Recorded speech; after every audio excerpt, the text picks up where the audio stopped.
Sony backing down from the pressure and allowing us to continue to buy Vita and PS3 games. Yeah, let's celebrate. And you know what else we should probably celebrate? The fact that the NVIDIA RTX 3080 Ti is ready for mass production. That's right. All of that and more on the Tech Summit Podcast, episode 44. Yes, I am Francisco. I'm Chris. And if you would like to follow us on the rest of the social media, you're going to find that at the bottom of the screen if you're watching on YouTube. And if you are listening on other podcast platforms like Spotify, Apple Music, or wherever you get your podcasts, excuse me, Apple Podcasts, my bad, Yeah, Apple Music, that is you will find all of that stuff in the respective descriptions. That's right. And now just a couple of things before we get started. We just wanted to remind you guys that for our patrons currently, we are still running that giveaway for these Stereo Lava headphones over here. And just do try to remember that if you do decide to pledge to either tier 2 or 3, then you would be automatically entered for the giveaway of this. And this isn't the only product that we're going to be giving away. We're going to be running giveaways every single month. And hopefully, if we get enough patrons, that would turn into every single week. So yeah, with that said, links to the Patreon if you're watching on YouTube down in the description, and same for other platforms. And of course, if you are also on Patreon tier 2 and 3, you also get bonus uncensored episodes of the podcast where we say bad words. Indeed. And bad words are good. Ask your parents' permission before signing up. Exactly. So with that said, we did get that stuff out of the way, but it is very, very important stuff. And we do have some news, but let's go ahead and start off with the 180 to end all 180s. Yes. The thing I did not expect Sony to do at all, because they tend to be pretty. They saw what Microsoft did when it came to the Xbox Live Gold fiasco a couple months ago, and they decided, you know what, let's do this too. So Sony has announced from Jim Ryan specifically. Jim Ryan wrote the blog post himself. Sony PlayStation CEO, excuse me, Jim Ryan. He specifically said that the PlayStation 3 and PS Vita stores will remain open perpetually after seeing the response from gamers and other people online and other publications.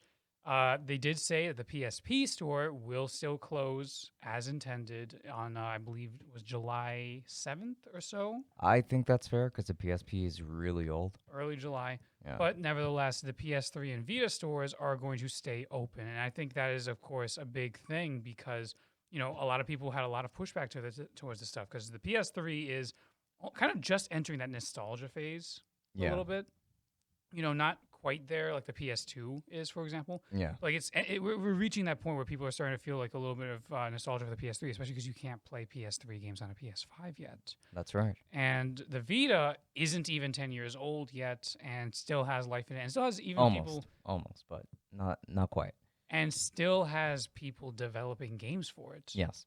Or at least they were until the news of this closure was going on, and then they started canceling games left and right. Oh my goodness. So there's quite a bit of impact there. Let's see if they reopen development on these particular games with the store reopening. But yeah, it kind of just started off as really bad news, especially for those Vita developers that were still making games for the Vita. Because like the Vita is still, in my opinion, a pretty cool console with just a really bad UI, but that's really about it, because it does have a beautiful OLED display if you went with the original 1000 model, and the thumbsticks were pretty good for the exception of the fact that you can't actually press them. I always kind of like try to like force my thumbs on there, but the D-pad was great, or well, the directional pad, I should say, because it's not really a D-pad. And the buttons were always so crisp and so nice to press. Like the Vita is a fantastic console that honestly I would be happy playing games on today. And I know that a lot of developers were working on games for the Vita because like there are still a lot of people that use their Vita, not just here in the West, but I'm sure that especially in Japan, for instance. Oh, especially in Japan. I mean, I do think that a lot of them have started to switch over to the Switch. Mm-hmm. That was not on purpose. It totally was. But any case, a lot of them have switched over to a different console. Now that was on purpose. But at the same time, like the Vita still does have that sort of following. You know, the Vita, that's the thing. The Vita got no support from Sony and a lot of Western studios, or major Western studios rather. Right. But it got huge amounts of support from Japanese developers, visual novel developers, JRPGs, indie titles. You know, a lot of Metroidvanias are actually on the Vita. Yeah. And so it's like there is an audience for it, especially in over in the East. And, you know, to have shut down or to talk about shutting down the store when a lot of people were still using it is just kind of troubling. And you had a lot of people wondering why necessarily they were doing it. Obviously, the big reason is because the Vita was, by Sony's words, a failure. Yeah. But there was also the other concern that the Vita is jailbroken to all hell. Oh, yes. You can do pretty much whatever you want to your Vita. And it's only really gotten easier over time as well. And there are multiple ways of jailbreaking it too. So, you know. So I figured maybe Sony was thinking, oh, they're pirating our games anyway. There's no point in having an open store. May as well just boot the whole thing. And I would argue that that's not even the majority of people, though. No, I don't think so. So I have not jailbroken my Vita. I haven't either. But I'm trying to think if a lot of people are really using the Vita jailbroken to pirate existing, current gen games, or if they're mostly just using it as emulation machines for past games that you can't really buy anymore. I'm pretty sure that they would use it more so for emulation. That's probably what I would do, yeah. Yeah, like because the Vita, in retrospect, is pretty powerful. I believe that it is more powerful than the PlayStation 2 as well. So you could probably emulate PlayStation 2 games. Yeah, I don't know. I feel like with emulation, you always need to sort of scale up the power of the device that you're emulating on. Yeah, you're right. Like You're my previous computer was struggling to emulate certain games on Dolphin, certain GameCube games. Certain GameCube games, really. Yeah. So like say for example, Spider-Man 2 on the GameCube, one of the best movie tie-ins, probably the best movie tie-in ever. There was extreme slowdown on my previous computer because I believe Dolphin is primarily CPU based. I see. You did still have a pretty good CPU. But it was still a first gen, though. Yeah, it was a first gen Ryzen 3, 1300X, yes. I think. Yes, because we never tell them enough about how much my specs were back then. Yes, and it was a beautiful machine paired up with the GTX 1050 Ti. Like just a lot of great things regarding that machine. And how much RAM again? No worries, but. Yeah, we're all happy to see that the Sony stores for the PlayStation 3 and the PlayStation Vita will remain up. The PSP store has been closed or is going to be closed. It's going to be closed. It's going to be closed. So the thing about the PlayStation store on these systems has usually been, or at least for the Vita and PSP, has been that you could still buy games from the store on the device. But you cannot access or like buy those games or that part of the store from a website. I see. So like if you have the Vita on hand, you can go to the store on the Vita, which of course is kind of a problem because it runs very slowly on the Vita. But you can still like buy games there. It's just that you can't go on to say, for example, PSN.com or whatever the website is. Yeah. And then buy there. Like that over there, you're only going to get your PS4 and PS5 selections. Right. So that is interesting. I mean, on that note, yeah. Someone has also pointed out that, yes, the PSP store closing is unfortunate, but a good amount of PSP titles are, in fact, purchasable on the Vita store and playable on the Vita.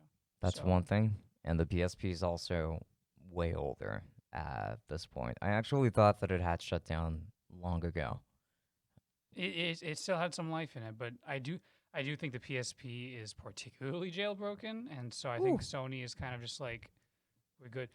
So I will say that I did jailbreak my PSP, but I haven't touched my Vita in that regard. So Sony and Jim Ryan are saying that they are doing this because of the fan feedback.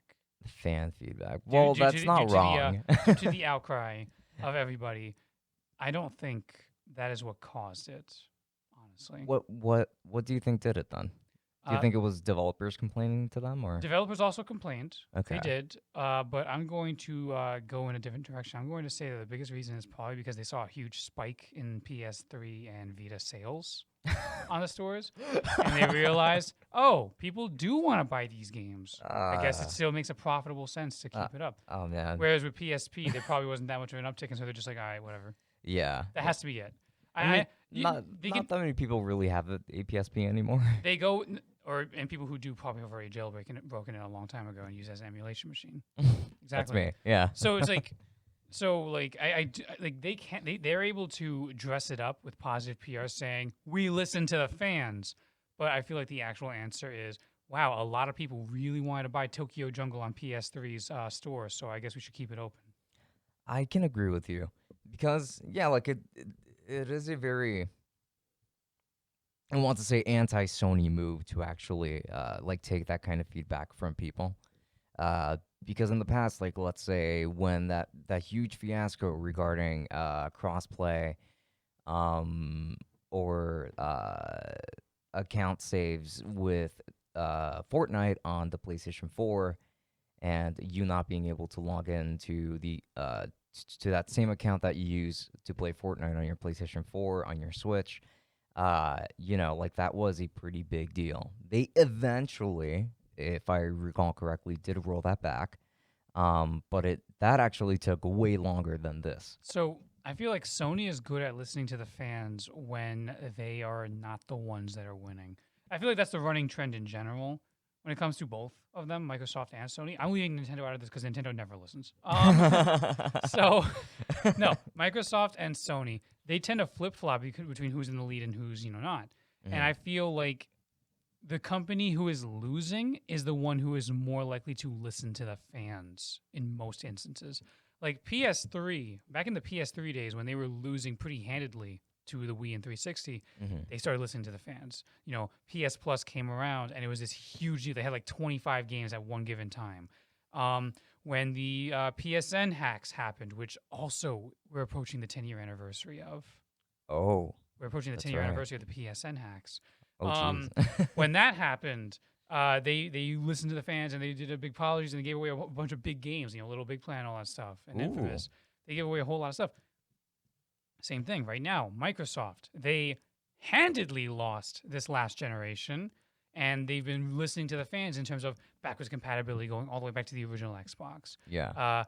Game Pass. Exactly. Games with gold. I knew you were going to go with Game Pass there. my point is a company is a lot more inclined to listen to the fans and appeal to those fans when they're the ones that are losing. Yeah. And they are significantly less inclined to listen to the fans when they are winning. Yeah. Try to remember that the Sony that you were just talking about, who was about to shut down these stores and was not allowing crossplay and not allowing a whole bunch of other different things and a lot of anti-consumer practices of the PS4 era, they were the same ones who almost 8 years ago now at E3 were like, PS4 is going to let you play used games. You're never going to, and basically just dunking on Xbox for their anti-consumer stuff. Right. And, like Sony. How do you trade games or lend games to a friend?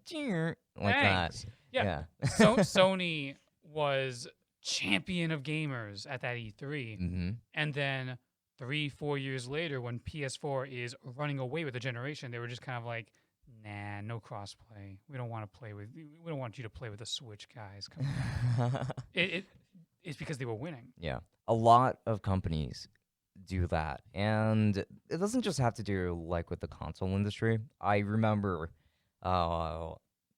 very well, actually, like when the Google Pixel 1 first launched, it was actually on the same year that the iPhone 7 launched. And you know that the iPhone 7 didn't have a headphone jack at that point. Like that's when they started to remove it.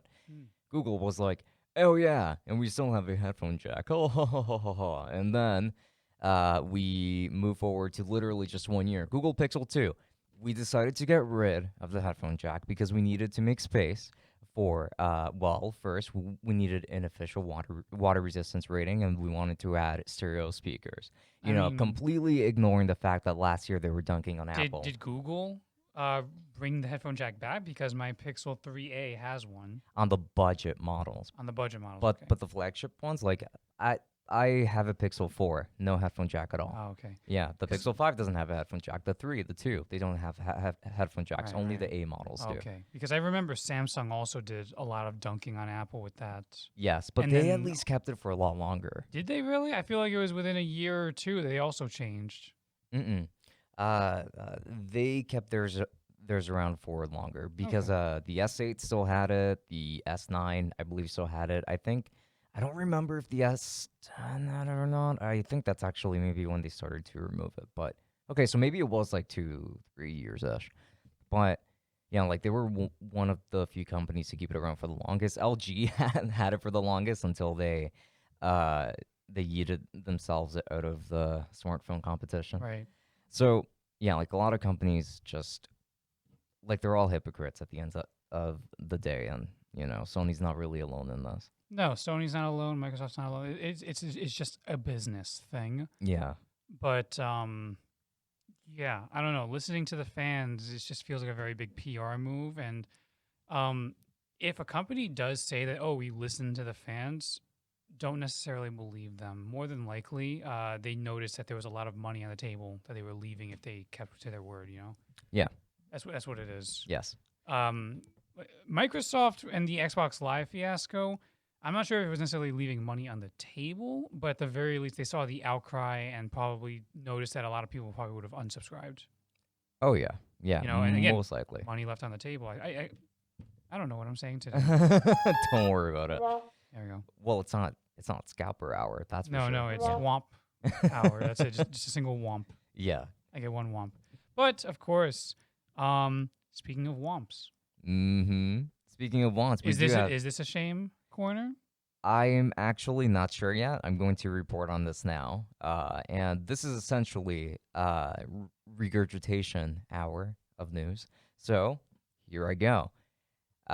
So according to this article from PC Games, it looks like the NVIDIA RTX 3080 Ti is ready for mass production without official confirmation from NVIDIA. So, take that with a grain of salt. The RTX 3080 Ti is still just a rumor that's expected to fill the gap between the $700 RTX 3080 and the $1,500 RTX 3090 next month. Facebook user Lock is fueling the flames of speculation, however, photographing a box that's bound for the USA with an enticing RTX 3080 Ti label slapped on the side.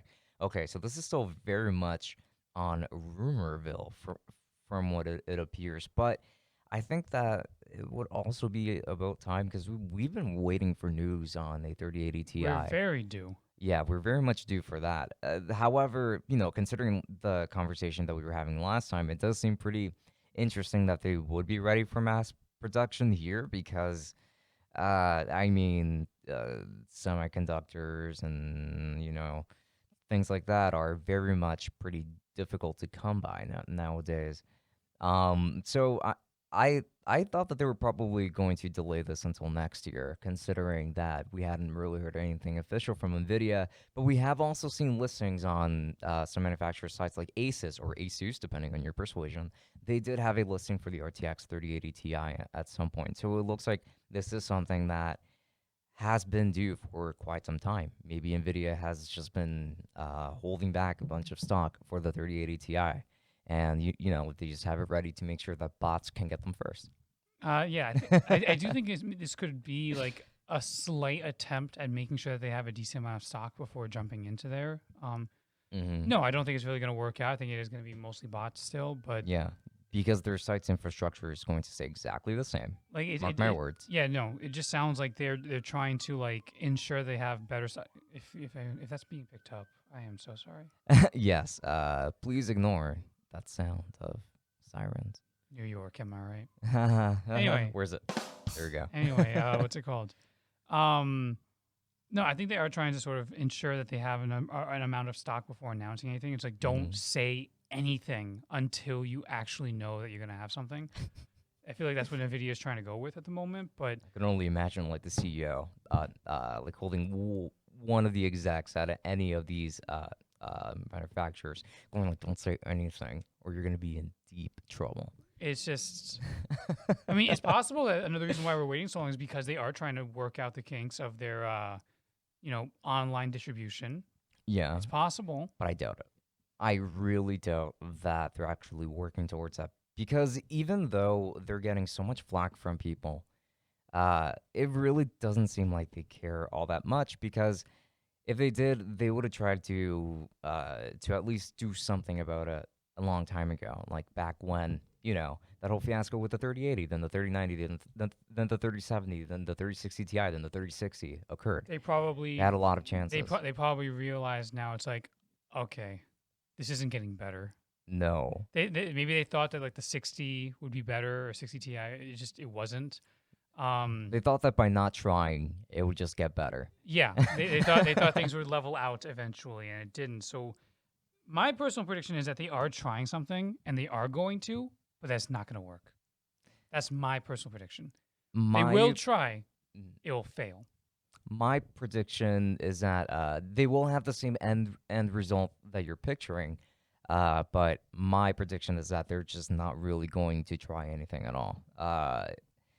And that's just based off of, like previous sales experiences. I mean, I was there early when the 3080 was supposed to be released, and I couldn't get my hands on one at the time when I was trying to get a 3080. Same thing with a 3090 that I was like very much at the time like, am I really ready to spend double the amount on this card just to get a card? Which you shouldn't have. Yeah, I mean, I paid even more after the fact anyway. But that card also sold out. Yeah, go ahead. You know what? Have your fun. But that card also sold out in seconds. Same thing with the 3070. You got pretty lucky because you went in store, you went to a Micro Center, which at the time was not price gouging. Yes, which, by the way, is apparently still happening. Yeah, I actually confirmed with a friend of mine who also used to work at Micro Center and still has some connections. Yes, they are. It is confirmed that they are, and that they also did that years ago with. I actually do remember that. I do remember this because he was working there at the time, and he was telling me about that. They actually did also price gouge it back in 2017 when the first craze was going on during Bitcoin's first big spike. So like with the 1080 and yeah, they price gouged the GPUs partially to discourage miners and stuff like that, to like crypto miners. Again, ask your parents' permission before buying GPUs. Yes, not not like coal miners. They were asked, to dissuade crypto miners from buying multiple ones. 'Cause that's the thing. Micro Center had an issue during that time where someone would go in and buy 4 1080s in one swoop, and they were just like, no, we can't have that. So they put a limit on how many you could buy, and they priced them up. Pricing up is definitely them taking advantage of the market, though. Yes. It is. Yes, I do think so. Because having a purchasing limit would have already gone a long way to help mitigate that issue. It does go a long way, but of course you also have this weird thing. It's funny. Some of these limits are kind of funny because if someone is particularly determined, and of course you can never really prevent this one without like getting their personal info and putting it on like a database or something like that. If you are particularly determined and there is a 1 per person limit, you buy 1 card at one Micro Center, drive your butt to another one, buy another one, rinse, repeat along the tri-state area. Or just have 3 friends and just have them buy one on the same day with you, and then just like that's also possible. After the fact. Yeah, exactly. And speaking of the microphone picking up sound, don't worry about it. So you have some percussion background noise. It's okay. I'll do it with you so that you don't feel so bad. Fun fact: this is someone who was once debating early on when we were planning out the podcast. Should I have background music? That is true. I am providing the background music. The good old days. Yeah, you're providing like tambourine-esque sound. No, wait. Am I mixing? More like a tom drum. There you go, tom drum. That makes a lot more sense. Thank you. This is why we have a musician over here on the Tech Summit podcast. Hobby musician, episode not 44. Professional. In comparison to me, professional enough. But yeah. So of course, once again, it does feel tiring, and I imagine some people in the audience are probably like, again. But yeah, it just kind of have to come with the territory that every single time we discuss an NVIDIA card coming out, we have to talk about the Scalper issue because that's just kind of what happens with all of them. It is going to persist, and I mean, it's not just with graphics cards either. I mean, things regarding like the consoles too, as you already know. A lot of issues there. And from what I have heard as well, some phone manufacturers have actually delayed or just like straight up canceled their launches for this year. I still think Apple's going to delay their iPhone. I still fully believe there will not be an iPhone this year. Let's see. Let's see if they will, because I feel like if anybody were to release anything, it might be them. But then that also means, we are probably not going to see a new iPad Pro that they've been teasing for a while. Oh, that's right. Yeah. Today, as of recording, is when Siri said there would be an event. That is indeed true. April 20th, our recording date. Do yeah. not make the obvious joke. I won't. I will not, because this is a PG podcast when it's on YouTube. So, with that said, I think that next episode we should talk about everything that went down during this event, if it is interesting I must say, at if there all. even is one, I feel like we should know for sure at this point. Yeah. Let us check with this the portable Tech Summit interruption machine. Yes, the one that has suffered a lot of damage. Yes. It's met the couch a lot of times. Now, with that said, a lot, and I mean a lot of things have actually been axed, and actually one of those things have been Nintendo Labo, for the exception of the VR kit. Wait, so are they talking about new Nintendo Labos coming out, No, or no. discontinuing the other ones? They're discontinuing everything except the VR kit. Really? Yeah, because apparently, to Nintendo's eyes, even though Labo sold about 1 million units, it was still a failure to them. So they would rather just axe it out and just leave the VR kit, which to me is mostly fine because I'm mostly just interested in the VR kit. But then that also kind of reminds me maybe I should really get one soon if I really want it. But yeah, that is one thing that has been axed. So that doesn't have to do with the lack of semiconductors or anything like that, because it is just cardboard at the end of the day. However, it does have to do with the fact that sales were poor because people thought that the building experience was just more tedious than anything. And you play the game for maybe 20 minutes. Yeah. It's a novelty. And the gimmick just goes away for most people, which I get. I understand. I understand.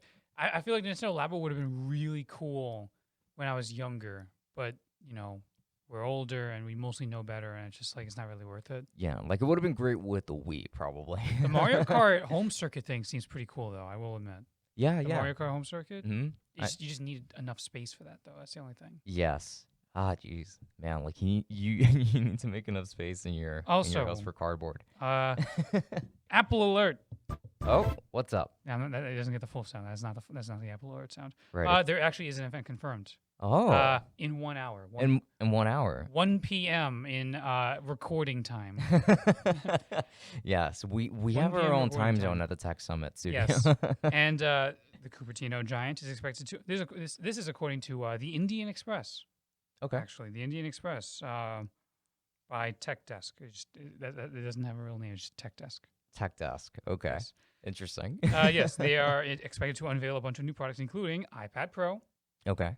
A new iMac. iPad Mini 6. Oh. And AirTags. Count me in. I will be watching the event. So, or at least a lot of it. New Kindle alternative. This is definitely something we're going to be talking about a lot more on the next episode of the podcast. We're going to talk about for sure. all the reactions of this Apple event. And the fact that it is mostly hardware is already pretty exciting. So. It does definitely make me want to wait a little bit when it comes to the iPad. Granted, it's not like I was going to buy an iPad today, but it does make me think, how is this new iPad Pro going to be? Is it going to be a price drop or some sort of discount on the existing model? Probably not. But no, I doubt it. I'm pretty sure that this time around, they can probably make the excuse, semiconductors, there's an issue with supply. So, that is something I was wondering. Again, we will talk about it a little bit more on the next episode. Yeah. Do you think any of these Apple devices have a chance of being scalped? Totally. It happened with the what's it called again? AirPod Max. Yes, it happened the with one those. time, yeah. Yeah. I mean, we are in a new scalper market, I guess, but yeah. I just feel somewhat doubtful, honestly. I feel like we're going to be okay. I don't think so. I feel like people are going to look at those Apple prices and think that's expensive as it is. I don't need to do any scalping. They're scalping it themselves. I mean, there's that with the graphics card, like a 3090 is not cheap by any means, and they just boom swoop right in. Any chance that there was any sign of stock, just boom, taken. So yeah, I really don't have much hope on that regard, but let's see how things turn out, right? With that said, I mean, it is again. Definitely stay tuned for the next episode. We're going to talk about that Apple stuff. Yes. You know, quite a bit, but we have to put a cap on today's episode now, don't we? Indeed, indeed. So, guys, folks, do not forget over here that we are still running the giveaway on the Cicero Lava.